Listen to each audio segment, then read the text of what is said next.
एक बातमी आहे। तुम्ही मुंबई नवी मुंबई प्रवास करताय तर तुमच्यासाठी ही अत्यंत महत्त्वाची बातमी आहे। मुंबई आणि नवी मुंबई प्रवास आता अधिक वेगवान आणि सुखकर होणार आहे।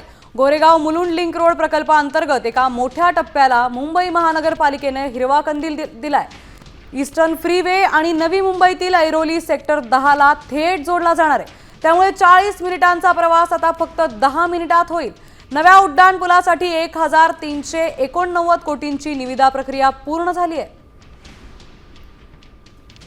1.3 किलोमीटर लांबीचा फ्लायओव्हर असणार आहे। ईस्टर्न फ्रीवे आणि नवी मुंबईतील ऐरोली सेक्टर 10 ला थेट जोडलं जाणार आहे।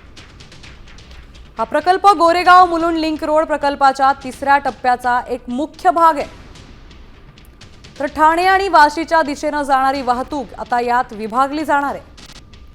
मुलुंड चेक नाका ऐरोली टोल नाक्यावरील ताण कमी होईल।